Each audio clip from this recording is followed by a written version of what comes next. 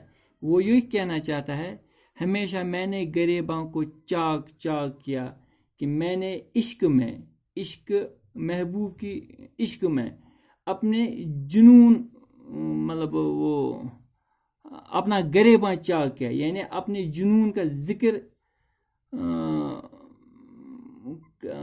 کرتا ہے اور کہتا ہے کہ اس عشق کے جنون کی وجہ سے میں اپنا گریبان چاک کرتا رہا. یعنی عشق میں اپنے جنون کا ذکر کرتے ہوئے فرماتے ہیں کہ میں ہمیشہ اپنی وحشت کے سبب اپنا گریبان چاک کرتا رہا. تمام عمر رفوگر، یعنی پوری زندگی بھر جو میرے رفوگر تھے، جو میرے ہمدرد تھے، جو میرے معالج تھے، جو میرے علاج کرنے والے تھے، رہے رفو کرتے، وہ علاج کرتے رہے، لیکن میری دیوانگی، میرا یہ جو جنون ہے، جنونی عشق جو ہے، وہ کسی طرح کم نہ ہوا. یعنی لوگ مجھے سمجھاتے رہے کہ یہ حال آپ اپنا مت بناؤ، لیکن میں نہیں سمجھا. میں اس مطلب جنون میں، عشق کے جنون میں ہمیشہ کے لیے گرفتار رہا. ہمیشہ میں نے غریباں کو چاک کیا، تمام عمر رفو گر رہے، رفو کرتے کرتے، یعنی ہمیشہ کے لیے میں اپنے عشق کے جنون کی وجہ سے مطلب بدحال رہا. میرے جو رفقا تھے، جو میرے ہمدرد تھے، جو میرے فکر مند لوگ تھے، وہ ہمیشہ مجھے سمجھاتے رہے کہ ایسا مت کہو، لیکن میں کسی طرح اپنے آپ کو روک نہ سکا. تمام عمر رفو گر رہے، رفو کرتے کرتے. پھر اگلا شعر ہے، جو دیکھتے تیری زنجیر زلف کا عالم، اسیر ہونے کی آزاد آرزو کرتے. یہاں پہ شاعر اپنے محبوب کے زلفوں کی ذکر کرتا ہے، یعنی اپنے محبوب کی خوبصورتی اور اس کے زلفوں کی خوبصورتی کا ذکر کرتے ہوئے یہ کہنا چاہتا ہے، جو دیکھتے تیری زنجیر زلف کا عالم. یعنی اگر کوئی بھی انسان، میں کیا کوئی بھی انسان تمہاری اس خوبصورت زلفوں کا نظارہ کرتا، یعنی اگر کوئی بھی انسان تمہارے خوبصورت زلفوں کا نظارہ کرتا، اسیر ہونے کی آزاد آرزو کرتے. اور وہ انسان جو آزاد طبیعت ہے، وہ جو ایک دم سادہ ہے، وہ بھی کیا کرتا؟ اسیر ہونے کی آرزو کرتا. یعنی وہ بھی ان زلفوں کی زنجیروں میں قید ہونے کی خواہش کرتا، یعنی وہ بھی تمہارے عشق میں گرفتار ہو جاتا. یعنی اے میرے محبوب، جو تمہاری خوبصورتی دیکھتا، جو بھی تمہاری زلفوں کی خوبصورتی دیکھتا، وہ تمہارے عشق میں گرفتار ہونے کی ضرور آرزو کرتا. وہ پھر آزاد کہاں سے رہتا؟ وہ بھی تمہارے عشق میں قید ہونے کی آرزو کرتا. یعنی میری تو بات ہی نہیں ہے، گویا میں ایک ہی نہیں بلکہ کوئی بھی تمہاری زلفوں کو دیکھ کر تمہارا عاشق ہو جاتا، یا تمہاری خوبصورتی کو دیکھ کر تمہارا عاشق ہو جاتا. یہ کعبہ سے نہیں بے وجہ نسبت رخ یار، یہ بے سبب نہیں مردے کو قبلہ رو کرتے. یہ بہت مشہور شعر بھی ہے، یہ کعبہ سے نہیں بے وجہ نسبت رخ یار، یہ بے سبب نہیں مردے کو قبلہ رو کرتے. پہلے میں یہاں پہ ایک چیز عرض کرنا چاہتا ہوں جو میں نے پہلے بھی بولا تھا. یہ ایک شاعری اصطلاح ہوتی ہے، اس کو تلمی کہتے ہیں. جب شاعر کسی شعر میں کسی تاریخی واقعے کو یا کسی نیم تاریخی واقعے کی طرف اشارہ کرتا ہے تو اس کو ہم تلمی کہتے ہیں. یہ لوک روایت بھی ہو سکتی ہے.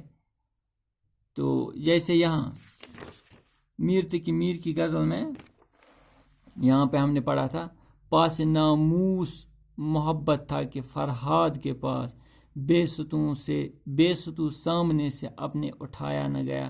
یہاں فرہاد کی ذکر ہے، شیرین فرہاد، یعنی فرہاد جو